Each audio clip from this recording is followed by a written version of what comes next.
Eso lo perciben hasta los niños pequeños. Cuando se les regaña sin causa, el sentimiento que les entra es un sentimiento que revela precisamente esa percepción de trato injusto. Y lo que ocurre en un proceso no es algo distinto. Es el mismo fenómeno de la justicia proyectada sobre las reglas y condiciones que son necesarias para que la solución al conflicto pueda ser calificada como justa. Y si regresamos a la analogía del fútbol, podemos decir que hubo juego justo cuando el juego se resuelve sobre la cancha, en un estadio, a la vista de todos, y bueno, ojalá que eso vuelva a ocurrir pronto. Y, y con base exclusivamente en la capacidad que tuvo el equipo que ganó de anotar más goles que el equipo contrario. De forma tal que el equipo que perdió dirá, pues sí, perdimos, pero perdimos con dignidad, como el Cruz Azul, ¿no? ¿Por qué? Porque hubo juego justo, ¿no? En cambio, cuando el juego se resuelve sobre la base no de lo que ocurre sobre el terreno de juego a la vista de todos, sino en lo oscurito, fuera de la cancha, y entonces el equipo gana porque el entrenador antes del juego se metió al vestidor del equipo contrario y le puso un purgante al goleador, o porque hubo un arreglo ilegítimo con el árbitro para que marcara faules donde no había, pues ahí no hay juego justo. Como tampoco hay juego justo si los jugadores empiezan a meter la pierna y empiezan a quebrar tobillos o fémures de los contrarios, ¿no? Por lo tanto, y esta parte es interesante, el juego justo no es un tema solo de autoridades. El juego justo no es un tema solo del árbitro, es también de los litigantes, es también de los operadores del sistema en sentido amplio, es también de los fiscales y de los defensores y de los asesores victimales. El juego justo es una corresponsabilidad de todos. Y resulta que si esto es así, pues entonces, para que haya debido proceso, tiene que haber audiencia. Hay un antecedente interesante, el único que yo conozco que existe, pero con el valor agregado de que no conozco ninguno en sentido contrario, y que tiene que ver con una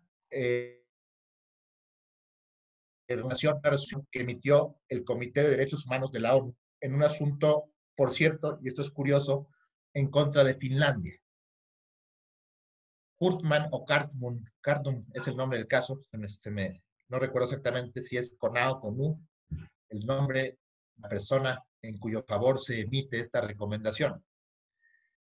Existen en el derecho internacional dos ámbitos de protección. Hay un ámbito universal de los derechos humanos que está bajo el paraguas de la Declaración Universal de los Derechos Humanos de 1948, materializado en dos tratados que son muy importantes, el Pacto Internacional de los Derechos Civiles y Políticos y el Pacto Internacional de los Derechos Económicos, Sociales y Culturales.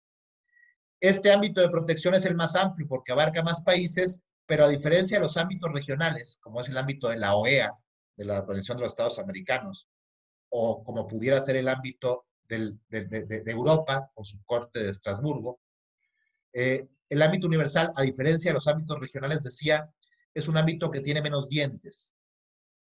Y no hay, como sí ocurre en los ámbitos regionales, no hay tribunales universales de derechos humanos.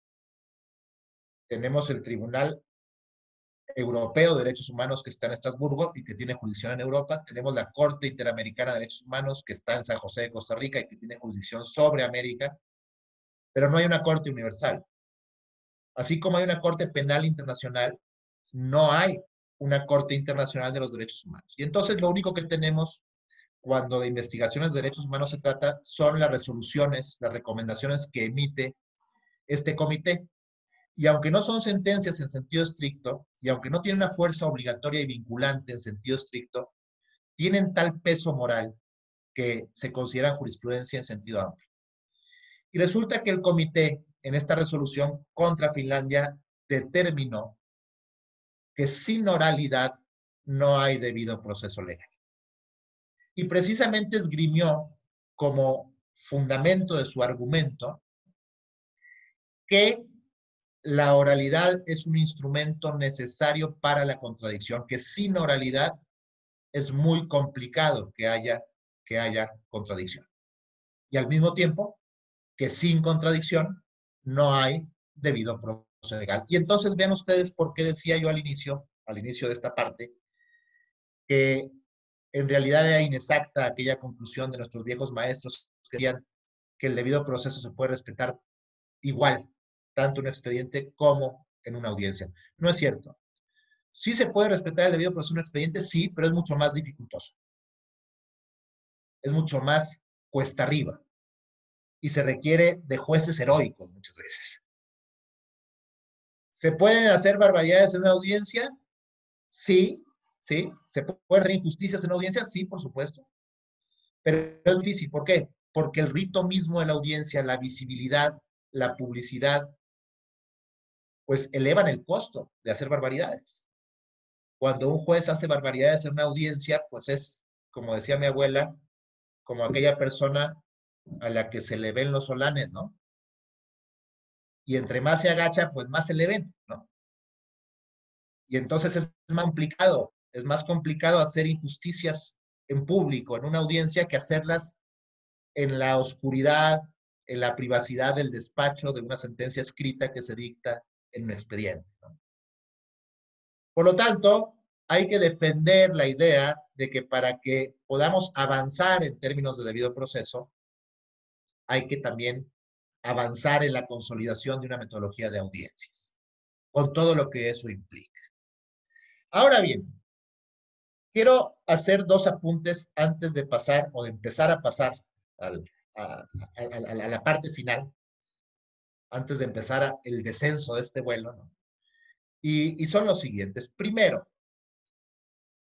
no debemos perder de vista que el debido proceso es un estatuto. A mí me gusta imaginar el debido proceso como un director de orquesta. Y el debido proceso, por lo tanto, es un metaprincipio que tiene que armonizar los derechos que lo componen de forma tal que lo que se produzca sea justicia, o sea, que sea música, ¿no? Y entonces, por un lado tenemos los violines, que son el derecho a ofrecer pruebas, y por el otro lado tenemos el piano, que es la presunción de inocencia, y por otro lado tenemos los timbales, en fin. Y la armonía de todos estos componentes es lo que permite calificar de música lo que es música para diferenciarla del ruido, ¿no? De la misma forma, la armonización de todos estos derechos en el debido proceso es lo que permite garantizar la justicia para distinguirla de la mera venganza, ¿no? Para darle esa legitimidad, esa fuerza superior. Ahora, esta es una parte importante. La segunda reflexión que quiero hacer en este punto es que el debido proceso es un estatuto propio del acusado. Es un estatuto propio del acusado. El debido proceso es del acusado y nada más que del acusado. ¿Por qué razón? Por la sencilla razón de que el único que está siendo procesado es él. No es correcto hablar de debido proceso en favor de la víctima, porque el debido proceso es del acusado. Ahora, esto no significa que la víctima no tenga derechos, ni tampoco significa que los derechos de la víctima sean menos importantes que los derechos del acusado, incluido el derecho al debido proceso. Pero el estatuto jurídico de la víctima es de naturaleza diferente. Y uno tiene que ponderar el derecho de la víctima en su propia peculiaridad, con sus propias características, con su propia importancia, pero como algo distinto del debido proceso. La Ley General de Víctimas dice, por ejemplo, que la víctima tendrá cuando menos los mismos derechos que el acusado. Y si uno no hace un ejercicio de reflexión, uno puede caer en el absurdo. O yo les pregunto, ¿tendrá algún sentido que la víctima tenga derecho a guardar silencio porque todo lo que diga podrá ser usado en su contra? Pues no. ¿Tendrá derecho la víctima a que no se le imponga la prisión preventiva a menos que cualquier otra medida cautelar sea insuficiente? Pues tampoco. El estatuto jurídico de la víctima es distinto que el estatuto jurídico del debido proceso, que es del acusado. Y quiero ser bien insistente en esto. No significa esto que los derechos de la víctima no sean importantes, ni tampoco que sean menos importantes que los del acusado. Simplemente son distintos. Pero son muy relevantes. Y son muy relevantes porque la víctima tiene, entre otros, yo diría que fundamentalmente tres derechos. El primer derecho, a ser protegida de los riesgos que puedan derivar de su calidad de víctima, que no sea revictimizada. Segundo, el derecho de acceso a la justicia, a que se lleve a cabo un proceso y se sancione al responsable. Ese es un derecho de la víctima, ¿sí? No en calidad de procesada, sino en calidad de víctima. Tiene también, por supuesto, un derecho de conocer la verdad. La víctima tiene derecho a saber qué fue lo que pasó y a saber quién fue el que se la llevó al baile, el que la fastidió. Y por supuesto, la víctima tiene derecho a una reparación integral del daño, entre otros derechos. Estoy mencionando 4 que son emblemáticos. Pero vean ustedes que estas 4 cosas son distintas de los derechos del acusado. El acusado tiene derecho a un debido proceso que supone precisamente una metodología de audiencias donde hay unos principios rectores de oralidad, de publicidad, de contradicción, continuidad, de concentración, etcétera, ¿no? El acusado tiene derecho a que no se le prive de libertad antes de que haya sentencia firme, a menos que su nivel de riesgo justifique la imposición de esa medida cautelar. El acusado tiene derecho a principios que regulan la interpretación estricta del derecho penal, de forma tal que solamente pueda ser sancionado si su caso es exactamente subsumible en el tipo penal de que se trata. El acusado tiene derecho a una presunción de inocencia, que al mismo tiempo tiene 3 manifestaciones distintas. Una es una presunción probatoria, y entonces se traduce en que la carga de la prueba en el proceso penal corresponde al Ministerio Público y que el acusado en principio no tiene por qué probar nada. Pero también supone esa presunción de inocencia una regla de tratamiento. El acusado debe ser tratado como inocente hasta que una sentencia lo declare culpable. Y tercero, en lo que tiene que ver con todos ustedes y su profesión, la presunción de inocencia también supone que no se manifieste públicamente una calificación de culpabilidad antes de que haya una sentencia que así lo declare. Y aquí me quiero detener un par de minutos más. Dice un autor que suelo también citar en mis clases, un autor norteamericano de origen europeo oriental, Mirjan Damaska, en un libro que se llama Las caras de la justicia. Dice Damaska que en el fondo no hay más que 2 formas de juzgar a una persona. Una forma vertical, jerárquicamente organizada, que tiende a ser inquisitiva, que tiende a ser escrita y que tiende a tener como finalidad no hacer justicia, sino facilitar la condena. Y esto es una lógica política.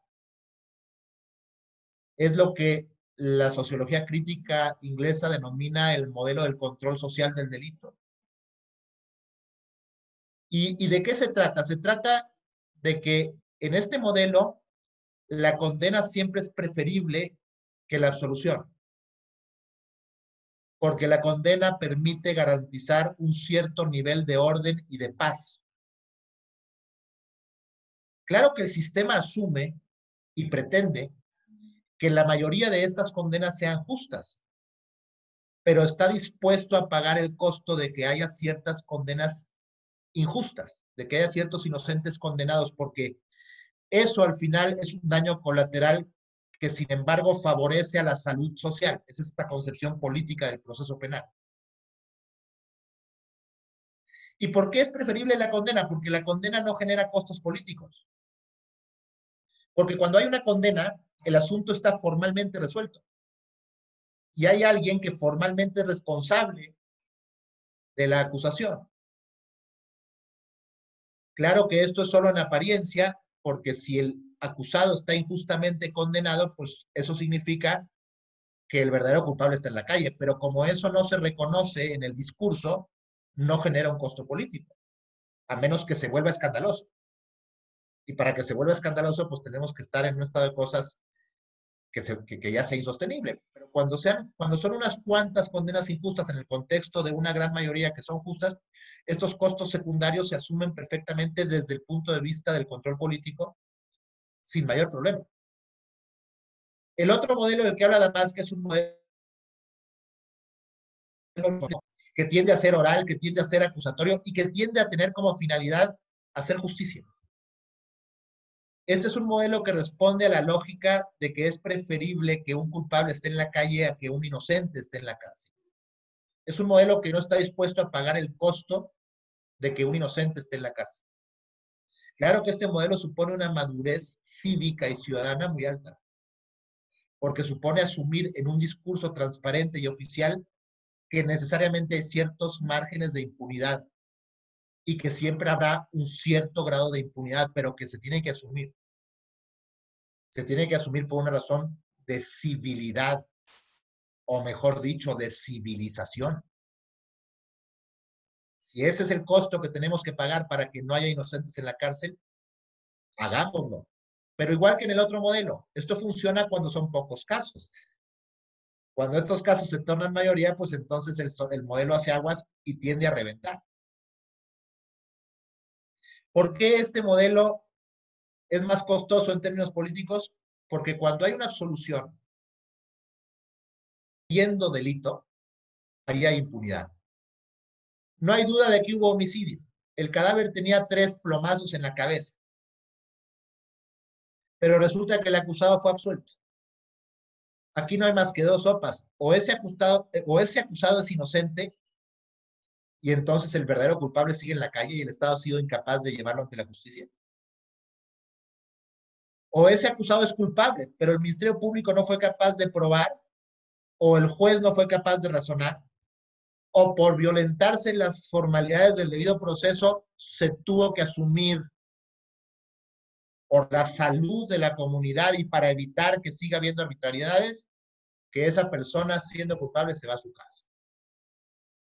Y en todos estos casos hay un costo político. En todos estos casos hay que justificar por qué se violentaron las formas, por qué no se recabaron las pruebas, por qué no se ha podido dar con el verdadero culpable. Y todas estas cosas no hay necesidad de justificarlas cuando hay una condena, aunque esa condena sea injusta. Por eso la condena es cómoda en términos políticos, por eso la condena no genera costos políticos. Por eso el modelo del debido proceso legal, el de la justicia horizontal, es un modelo que demanda una cultura cívica y que solo es posible cuando toda la comunidad está comprometida en que la única vía para hacer justicia es fortalecer las instituciones. Y entonces volvemos al tema, debido proceso frente a derechos de la víctima. Dos estatutos que están presentes en el proceso penal que tienen naturaleza distinta y que pueden estar en juego cuando hay tensión entre ellos. De nada nos sirve respetar el debido proceso si el Estado es incapaz de llevar al culpable ante la justicia, menos en la mayoría de los casos. De nada nos sirve tener 100% de condenas o un número cercano a ellas si un porcentaje significativo de ellas se obtiene con violación al debido proceso. Aquí hay un falso dilema. Lo que tenemos que hacer es buscar la eficacia con el fortalecimiento institucional que nos permita ser respetuosos de este debido proceso y al mismo tiempo hacer efectivos los derechos de las víctimas. Ese es el tamaño del reto, pero no hay otro, ¿eh? No hay otro camino. Es complicado, pero es la única posibilidad de aspirar a una comunidad procesal, a un sistema procesal penal que pueda ser calificado como respetuoso de un Estado constitucional y democrático de derecho. Y en eso, en realidad, nos estamos jugando el futuro no nada más de nosotros, sino de nuestros hijos. ¿Qué es lo que tenemos entonces que hacer? Primero, defender la audiencia, procurar que los asuntos sean resueltos en audiencia. Ahora estamos en condiciones de extrema excepcionalidad por todos los paremos, por todas las exigencias de distanciamiento social que las medidas de atención a la crisis sanitaria nos están imponiendo. Y esto ha supuesto que muchos casos dejaran de tramitarse, que los plazos dejaran de correr, pero en la materia penal, siempre por la importancia de lo que está en juego, los casos de excepción son mucho más numerosos que las demás materias. ¿Y qué tenemos? Pues tenemos que en lo que va de contingencia, en estos 2 meses y piquito que llevamos de contingencia en Chihuahua, se han celebrado más de 2,300 audiencias penales. Y de esas audiencias, más del 80% han hecho uso de la videoconferencia o de la videollamada. Y esto nos lleva entonces al tema que nos ha convocado esta tarde. ¿Cómo hacerle para que la videoaudiencia, vamos a llamarle así, no acabe desnaturalizando la audiencia al punto de comprometer significativamente el debido proceso? Y particularmente me ocupo de 2 temas. Uno, la presunción de inocencia. 3 temas. 2, la contradicción. Y 3, la publicidad. Presunción de inocencia junto con publicidad. Por eso había dicho que eran 2 temas, porque son 2 vertientes de un mismo tema. ¿Cómo hacerle para que en una videoaudiencia esté garantizada la publicidad, pero al mismo tiempo que no se violente la presunción de inocencia? Es decir, que no se le acabe dando de forma que esto esté disponible en medios de comunicación masiva a quien todavía no es condenado el tratamiento de un condenado. Esto es muy delicado. Si regresamos a la lógica de la idea política del proceso como un proceso que facilita la condena, no hay forma más fácil de pervertir el proceso penal para hacerlo un instrumento político que el de presentar al inicio de un procedimiento a una persona como culpable sin que haya certeza de que lo es, sin que haya sentencia. Y entonces en los medios aparece violador detenido y el asunto está resuelto para los medios. Cuando un año después viene la condena ya no es noticia. La noticia se dio con la detención porque mediáticamente estuvo resuelto. ¿Por qué? Porque se presentó a esa persona como culpable. Y si es condenada, bueno, pues se dirá, pagó de forma anticipada lo que al final le correspondió. No pasó mucho. Pero resulta que es inocente. El daño que se le hizo a esa persona por presentarla como culpable al inicio, lo va a acompañar por el resto de sus días. Y claro, desde el punto de vista político es muy cómodo que los medios presenten como culpables a los detenidos desde el principio porque de entrada eso despresuriza la carga procesal, despresuriza la presión sobre los resultados reales, sobre las pruebas sólidas, ¿no? Y esta lógica es muy cómoda en términos políticos, pero no es compatible con una idea de justicia. Y si lo que vamos a hacer con las audiencias que se transmiten por videollamada o por videoconferencia es subirlas a YouTube o subirlas a Facebook Time, o cómo se llama eso, Live, pues estamos comprometiendo gravemente el debido proceso en la vertiente de la presunción de inocencia. Porque cuando ustedes van a una sala de audiencias, el juez siempre les pide que tengan cuidado con los datos personales, que tengan cuidado con el manejo de la información, Y ustedes que son periodistas responsables así lo hacen. Y entonces se cuidan mucho de no presentar fotografías del rostro del inculpado, por ejemplo, en algunas ocasiones. Se cuidan mucho de no calificar lo que está ocurriendo, se cuidan mucho de reservar datos personales, no nada más del inculpado, sino también de las partes.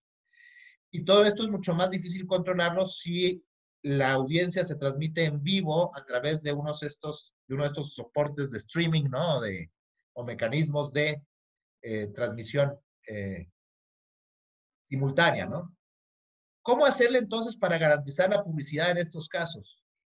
Nosotros en el caso de Chihuahua, y aquí tengo la fortuna de estar con personas muy competentes, muy capaces que se dedican a esto y que nos acompañan con mucha frecuencia, lo que hacemos es que permitimos a los periodistas, cuando no pueden entrar a la sala de audiencias porque ya está llena o por alguna razón, el acceso a un monitor. Y en ese monitor ellos pueden presenciar la audiencia y luego ya son ellos responsables del manejo de la información, como suelen serlo los que están presentes en la audiencia, de forma tal que cuidan que no se violenten estas cosas que son importantes, debido proceso y datos personales, para no generar desplazamientos físicos masivos. Si de pronto hubiera necesidad de cubrir una audiencia que se está tramitando por videoaudiencia, por videollamada, por teleconferencia, el mecanismo que creo que puedes resolver esta cuestión es algo así como lo que está ocurriendo en este momento.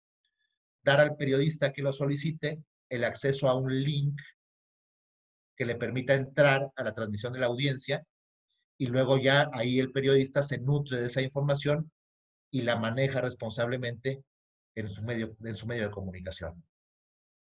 Creo que así podríamos encontrar este equilibrio y creo que de esta manera podremos transitar hacia un futuro en el que, con independencia de que pronto lleguemos a esto que se ha denominado la nueva normalidad, creo que los procesos por vía telemática, por vía de videoconferencia o de videollamada, seguirán siendo comunes y que cada vez tendremos, con independencia de que ya no haya necesidad de una cuarentena, más frecuentemente este tipo de audiencias. Yo con esto concluiría mi exposición y desde luego pues estoy a su disposición por si quisieran realizar alguna pregunta en relación con el tema que esta tarde nos ha convocado.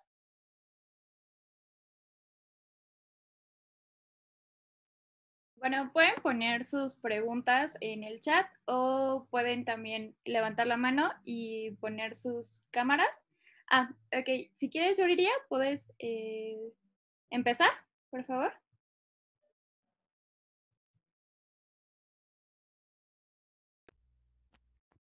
Hola, magistrado. Buenas tardes, ¿cómo está? Hola Yuri, buenas tardes, qué gusto verla, aunque ¿Qué sea por tal? este medio.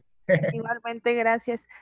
Pues mi pregunta es precisamente enfocada a el principio de publicidad, el acceso a los medios de comunicación. Aquí en Chihuahua ya se anunció una modalidad de audiencias virtuales, como usted lo ha mencionado, pero todavía queda la duda de cómo podemos acceder a los medios de comunicación a la cobertura de la mayoría de las audiencias. Sí, mire, le comento que hay dos vías posibles, ¿sí? Eh, una, cuando les dije que en más del 80% de los casos ha habido algún nivel de videoaudiencias, en varios casos este nivel ha sido parcial, porque ha habido algunos casos, por ejemplo, en los que algunas de las personas que participan en la audiencia sí están en las instalaciones del tribunal, aunque separadas, ¿no? Una parte en un cuarto, el juez en el estrado, etcétera, ¿no? Nosotros, como usted sabe, Yuri, tenemos ahí en el tribunal pues esta sala en donde hay estos monitores y una posibilidad sería trasladarse a las instalaciones del tribunal para ver el monitor como se hace de forma ordinaria. Pero esto supone que sean pocos los que accedan, es decir, que no tengamos una saturación, que no tengamos un tráfico. La forma más práctica, que es la que acabo yo de plantear aquí, es que en cuanto alguno de ustedes nos solicite la cobertura de alguna audiencia, encontrar la apertura del link, ¿sí? para que usted pueda acceder a esa videoaudiencia con un link parecido a lo que estamos haciendo aquí, no a través de streaming, no a través de YouTube, sino un ingreso controlado, ¿no? Y entonces ya usted obtiene la información y la maneja responsablemente para su trabajo como periodista. Gracias, magistrado. De nada. Seguía Sebastián. Si quieres poner tu cámara y tu audio. Perfecto, creo que ya está el audio. ¿Sí? Estaba y lo quitó. Ahora sí. Listo. Muy buenas tardes, magistrado. Recibo un afectuoso saludo de mi parte. Mi pregunta sería la siguiente. ¿Tienen algún reglamento interno o emitieron alguna circular de los parámetros que se tienen que manejar las partes en este tipo de audiencias? A ver, no hay parámetros, hay principios. Ok. Y entonces, a nivel de gestión, se busca la mejor manera de respetar estos principios. Por ejemplo, ahorita uno de los grandes retos que tenemos es cómo vamos a desahogar, de hecho ya se desahogó una, las audiencias de juicio oral, videoconferencia. Esto supone, por ejemplo, cuando menos cumplir con la condición de que haya una línea de comunicación privada entre defensor y acusado, aunque no estén físicamente juntos, ¿sí? ¿Para qué? Pues para que puedan ejercer correctamente el derecho de defensa. Esto también pone que si el testigo o el órgano de prueba no puede permanecer en su casa porque no tiene acceso a una videoconferencia o porque no hay forma de trasladar a su casa algún mecanismo que garantice lo que voy a decir a continuación, pues entonces el testigo tendrá que ir a las instalaciones del tribunal. Y ahí habrá que buscar la manera de garantizar que ese testigo, cuando sea interrogado y contrainterrogado, no reciba interferencias ilegítimas, como pudiera ser sugerencias a través de un WhatsApp o que lleve acordeones que no deba llevar, ese tipo de cosas, ¿no? ¿Cómo podemos resolver esto? Pues lo podemos resolver de varias maneras. Una forma es generar, como ocurre en la sala de escucha de los menores, cuando los menores tienen que acudir a declarar, no nada más la videograbación del rostro del declarante, sino un conjunto de cámaras que generen una videograbación, no solamente de imágenes, sino también una audiograbación ambiental, para garantizar que el testigo está siendo absolutamente libre y espontáneo en la información que está proporcionando frente al interrogatorio o al contrainterrogatorio que le están haciendo a través de una videoconferencia, ¿no? Otro reto es cuando el tribunal sea un tribunal colegiado. Los que no son de Chihuahua a lo mejor no lo saben, pero en Chihuahua conservamos los tribunales colegiados para ciertos casos que son complicados o que son de alto impacto o que representan algún nivel de riesgo. En esos casos, el tribunal es un colegio de 3 jueces, ¿no? Y si estos 3 jueces no van a estar juntos, sino que cada quien va a estar en su casa frente a un dispositivo de videollamada, pues así como con el acusado y su defensor, tenemos que garantizar un mecanismo de comunicación privada entre los 3 jueces para que puedan deliberar tantas veces como sea necesario, desde la calificación de una objeción hasta la deliberación final para emitir un fallo. Son grandes retos y ahorita le digo, Sebastián, lo que tenemos son los principios, vamos viendo sobre la marcha cuál es la mejor forma de respetar esos principios y cuando tengamos la experiencia acumulada suficiente, entonces estaremos en condiciones tal vez de reglamentar con un mayor nivel de detalle, ¿no? Ok, perfecto. Muchas gracias, magistrado. Buena tarde. Okay. Gracias. Hay una pregunta en el chat de Jorge Antonio Martínez Quesada. Si me permiten, lo puedo hacer directamente. Sí, perfecto. Por favor. Primero que nada, magistrado, gusto en saludarlo. Igualmente. Por allá coincidimos en alguna otra ocasión en la escuela. Pero ahora me gustaría hacer una pregunta tal vez muy pertinente para muchos abogados. Por ahí nosotros, los abogados, los que nos dedicamos a esto, aunque también nos dediquemos al periodismo, sentimos una proclividad a abandonar las audiencias con confrontación directa, aprovechando el avión que se llama coronavirus. Y es muy peligroso porque vamos a perder probablemente esta confrontación necesaria entre las partes. Yo quiero conocer aquí su opinión, porque una cosa es la emergencia, lo que está sucediendo en la emergencia, lo que sucede, por ejemplo, con los sujetos que están detenidos en un estado diferente de donde se está juzgando, ha sucedido, pero si la pretensión es permanente, nos vamos a someter a algo que tal vez sea un instrumento muy interesante tecnológicamente, pero que es muy delicado para la aplicación de la justicia. Y aquí me quedaría yo con la pregunta, ¿existe una pretensión de hacerlo permanente? No, a ver, no como regla general ni como regla absoluta. Sí, señor. Yo le respondería diciendo dos cosas. Lo primero es que la ciberaudiencia, para usar el término que aparece en el título de esta charla, ¿no? Claro. La ciberaudiencia sí implica, por supuesto, un costo, ¿sí? Y en eso coincido con usted. Es preferible la presencia física en términos de justicia que la ciberaudiencia. Ahora, ¿es un costo que es razonable pagar? Esa sería la siguiente pregunta. Y la respuesta sería sí, siempre que haya una razón que lo justifique. Y entonces, ¿cuál es la razón que lo justifique? Ahorita tenemos una razón muy clara, que es la emergencia sanitaria.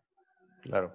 Pero podrá haber otras razones que puedan ser justificables. Por ejemplo, los costos económicos de traer a un testigo que vive en el extranjero, ¿no? Podría ser otro ejemplo, en condiciones de normalidad. En vez de traer a un testigo desde Moscú, pues armamos una videoconferencia para que ese testigo aclare desde Moscú, ¿sí? Podrá haber razones de seguridad, que también son legítimas. El derecho internacional de los derechos humanos lo ha reconocido en la jurisprudencia internacional cuando el declarante o el acusado representa niveles de riesgo altos. Es justificable usar la videoaudiencia. Y lo importante sería, en todo caso, que cada vez que se decida hacer uso de estos instrumentos, se justifique. Es decir, que no se dé por sentado. Me parece que esa parte es importante. Y que siempre que no haya una razón que lo justifique, pues entonces tengamos la audiencia presencial, porque esa es la mejor garantía, ¿no? Es decir, no es lo mismo el like en el Facebook que el abrazo cara a cara, ¿no? Finalmente hay que conservar esa cercanía siempre que sea posible y siempre que sea razonable. El uso de estos instrumentos lo que hacen es permitir que siga habiendo justicia, aunque se pague este peaje, en condiciones en las que la alternativa no es viable. Una videoaudiencia es preferible que una no audiencia, ¿no? Entonces, si este es el estado de cosas, pues entonces hay que aceptar la videoaudiencia y sí hacerlo con mucho cuidado. Yo le contestaba a Sebastián algunas ideas, algunas cosas que uno tiene que garantizar para que la videoaudiencia no acabe siendo una simulación. Hay que tomárnosla muy en serio, esa parte es importante. Yo les comento que el día de ayer, no sé si se dieron cuenta, en Twitter salió la nota, en Singapur se dictó una sentencia de muerte en una videoaudiencia, en medio de la cuarentena, en medio de la pandemia, ¿no? Qué bueno que nosotros no tenemos pena de muerte, ¿no? Porque cuando no hay pena de muerte siempre hay posibilidad de revisar, ¿no? La pena de muerte, una de las desventajas y de las cosas que tiene que la hacen inaceptable es que una vez ejecutada, pues no tiene reversa, ¿no? Pero es un fenómeno, con eso se lo quiero decir, es un fenómeno universal. Es un fenómeno que apunta hacia todos los rincones del planeta. En España, les comparto, en España, pues ustedes saben que hubo un shutdown, o sea, una cuarentena de la justicia parecida a la que estamos viviendo entre nosotros, y con un impacto muy negativo en términos de tiempos procesales, sobre todo en la justicia civil. Porque el proceso civil español es un proceso tan formalizado que se hace muy lento. Y la saturación de las cargas procesales en el proceso civil español era de tal naturaleza que con la cuarentena hubo gente que perdió audiencias porque se cancelaron, que habían sido agendadas 2 años antes. O sea, eran personas que llevaban 2 años esperando una audiencia y de pronto con la cuarentena se cancela la audiencia y otra vez a la cola, esperar otros 2 años. Demorar la justicia sin justicia.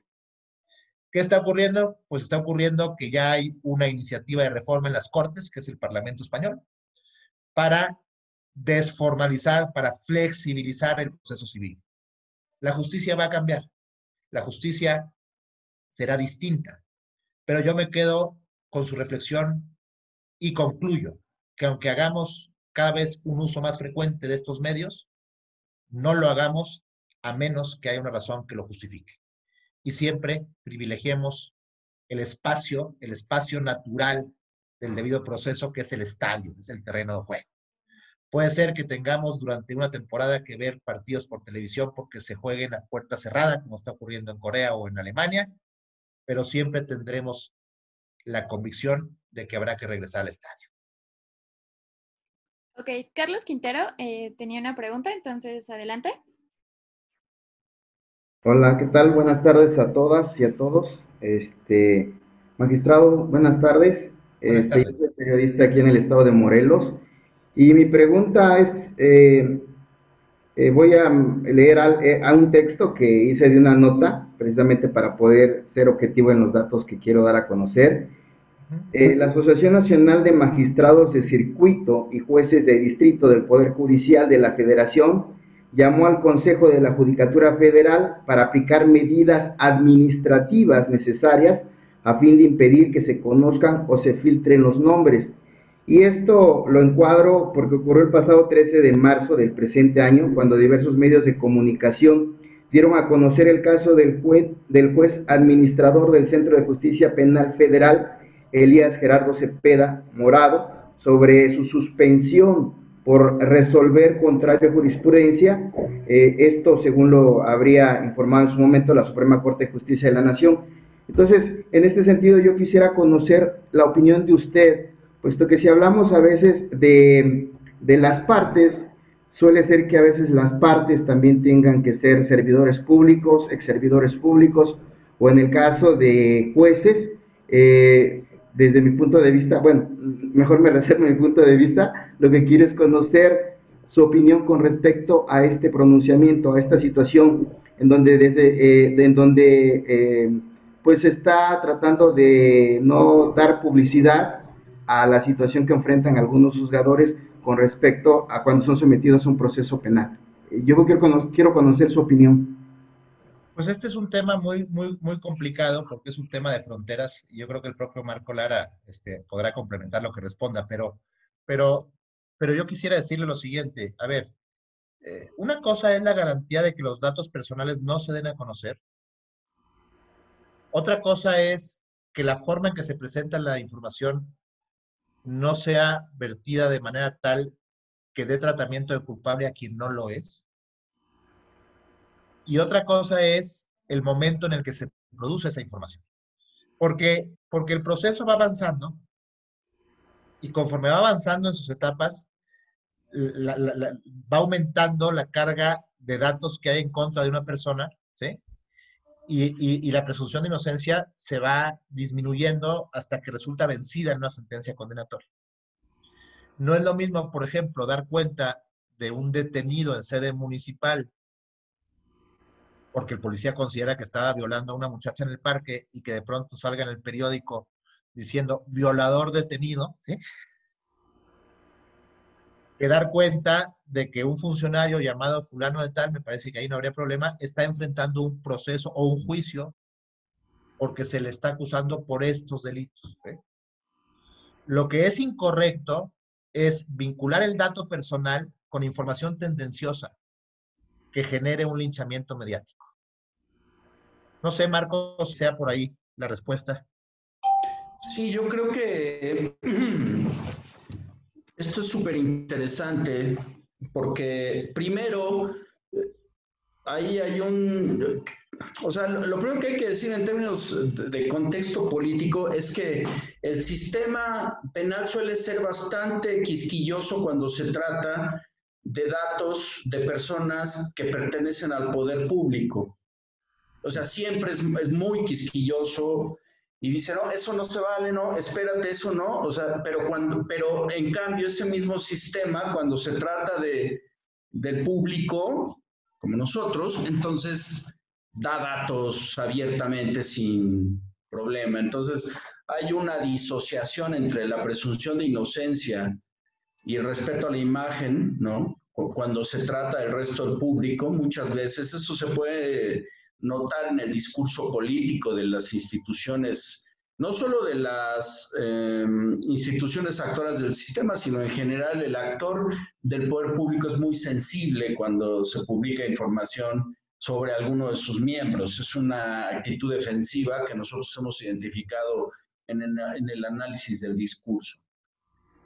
Por otra parte, el segundo punto es que a los y las periodistas suele costarnos trabajo distinguir entre lo público y lo privado. Es decir, el hecho de que un señor juez esté siendo sometido a proceso es un doble hecho de interés público, porque es un proceso penal y priva el principio de publicidad, pero también porque es un servidor público y en tercer nivel porque el servidor público está juzgado por actos que atañen a lo público.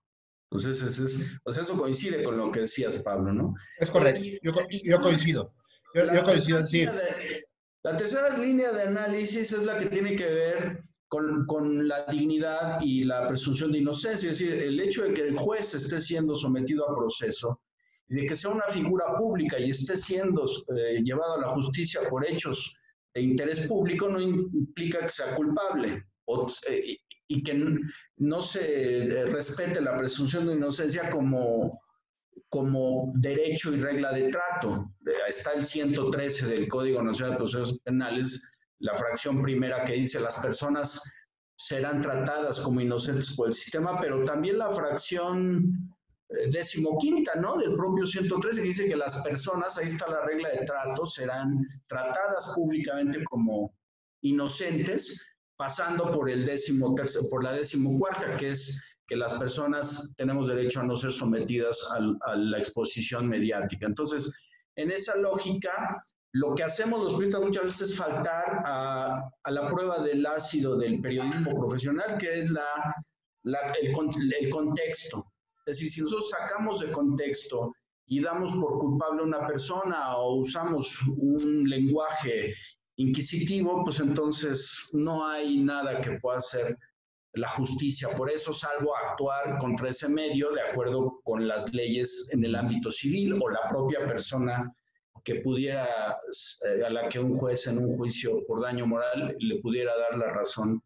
Un juez. Finalmente, yo quiero decir, Pablo, que si nos permites guachicolear tus ideas, en NPJ, y si Ana Guzmán está de acuerdo, vamos a hacer un decálogo para cobertura de ciberaudiencias.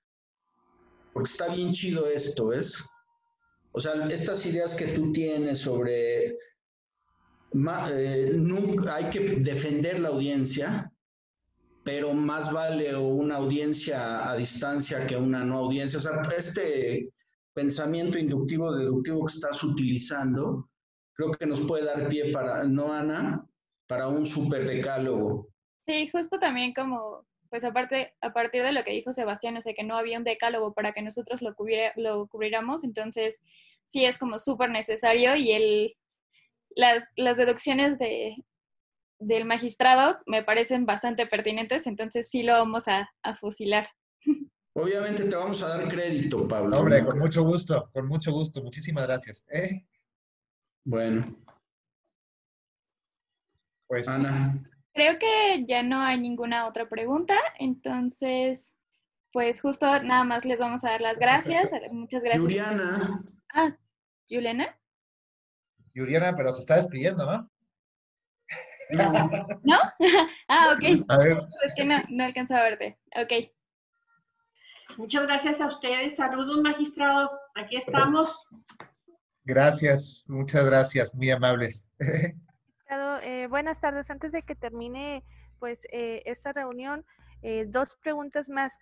Si desde su conocimiento ha surgido alguna contradicción o alguna persona que resultara afectada, perjudicada por esta modalidad de audiencia virtual, ya sea en otras entidades del país o en otras naciones que también hayan desarrollado esta estrategia de justicia, y también si las audiencias virtuales les han ayudado a desahogar la carga de trabajo, porque bueno, antes de que ustedes implementaran estas medidas aquí en el Tribunal Superior de Justicia, se detuvo algunas semanas la realización de audiencias. Sí, gracias, Yuri. Pues mire, hay cosas que podría plantear abiertamente como una preocupación seria, incluso en nuestro país, en donde se están transmitiendo por streaming las audiencias, las ciberaudiencias, ¿no? Y esto puede ser problemático por las razones que ya expuse en mi participación, ¿no? Esa sería una primera respuesta. Y es una preocupación, o sea, yo no le diría como conclusión que se dañó en concreto el derecho de fulano de tal en el proceso número tal. Es una preocupación abierta, es una preocupación genérica. Yo creo que más vale limitar el acceso a la información de la audiencia que a subirla a una plataforma totalmente abierta. Porque aquí es importante distinguir entre dos niveles de publicidad que no son iguales. Las dos son vertientes del principio de publicidad, pero tienen distinta intensidad. Una cosa es asistir a una audiencia en donde uno naturalmente tiene derecho a saber más, porque está ahí, porque se tomó la molestia de tomar el autobús, de trasladarse a las instalaciones, de sentarse, ¿no? Y ahí probablemente usted se entera del nombre del acusado, del nombre de la víctima, del nombre del testigo, a lo mejor se entera de domicilios, a lo mejor los ve a la cara cuando entran o cuando salen. Entonces, el nivel de información al que usted tiene acceso, y cualquiera que acceda a la audiencia, es mayor que el que no va a la audiencia.